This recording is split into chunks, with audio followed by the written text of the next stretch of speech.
नमो नमः मित्रों, प्रिय विद्यार्थियों, एचएस क्लासेज में आपका हार्दिक अभिनंदन एवं स्वागत है। आज हम छंद का जो वंशस्थ छंद है उस वंशस्थ छंद की गायन शैली के माध्यम से उसके लक्षण को और उसका एक उदाहरण देखते हैं। वंशस्थ छंद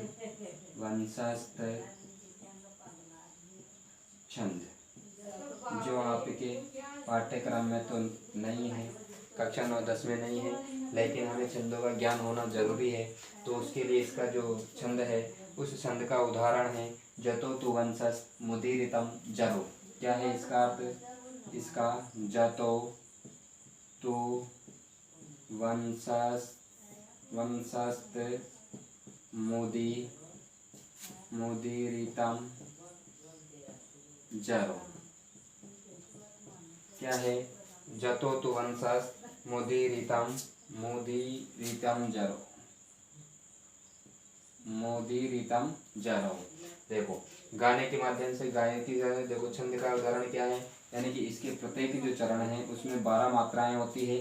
कहा है कि जतो तु वंशस्थ मुदीरितम जरो, जतो तु वंशस्थ मुदीरितम जरो, जतो तु वंशस्थ मुदीरितम जरो। यानी कि इसमें जो है प्रत्येक चरण में 12 मात्राएं होती है, 12 वर्ण होते हैं। कितने होते हैं? 12 वर्ण होते हैं, ठीक है ना, प्रत्येक चरण में। अब इसका जो चरण में जो मात्राएं होगी, गुण वर्ण होंगे, वो कैसे होंगे?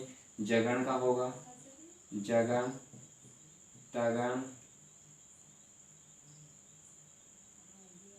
तगण, जगण, तगण, फिर जगण, फिर रगण, ठीक है ना।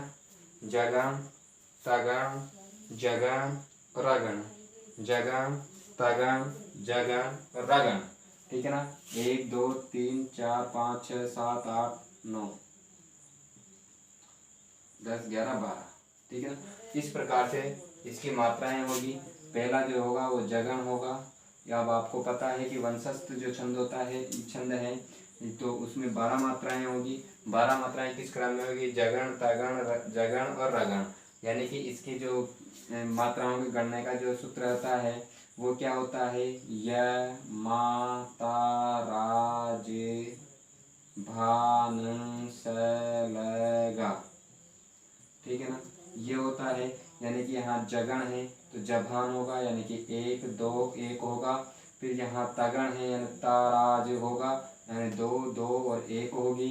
फिर जो जगण होगी उसमें 1 2 1 होगी। रगण की बात कर रहा है, राजभा होगा, यानी कि 2 1 2 होगी। तो इस प्रकार से इनकी मात्राएं होगी। तो ये क्या है? इसको हम गाएंगे कि जतो तु वंशस्थ मुदीरितम जरो, जतो तु वंशस्थ मुदीरितम जरो। इसका जो श्लोक है, इसका जो उदाहरण है, उस उदाहरण की बात करते हैं हम। उदाहरण लिखते हैं। उदाहरण है आपका श्रीय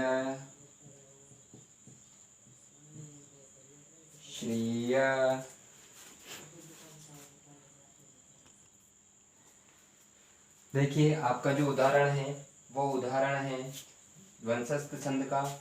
वो उदाहरण है श्रीयः करुणामधिपस्य पालिनीं प्रजा सुव्रतीं यमयुं तवेदितुं सवर्णलिङ्गी विदित समाययो युधिष्ठिरं दैत्यवने वनेचरः जतो तु वंशस्थ मुदीरितं जरो श्रियः करुणां दीपस्य पालिनीं जतो तु वंशस्थ मुदीरितं जरो श्रियः करुणां दीपस्य पालिनीं प्रजासु व्रतीं यमयुं तवेदितुं जतो तु वंशस्थ मुदीरितं जरो प्रजासु व्रतीं यमयुं तवेदितुं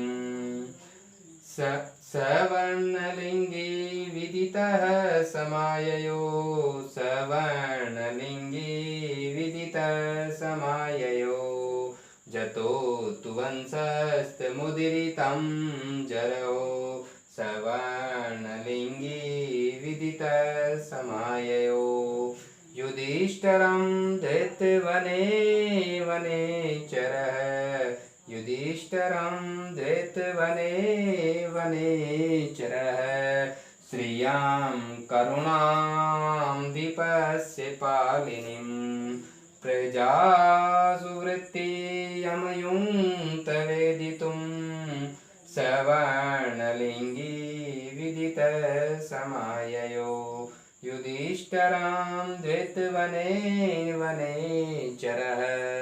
इस प्रकार से आपका उदाहरण है। धन्यवाद। Thank you.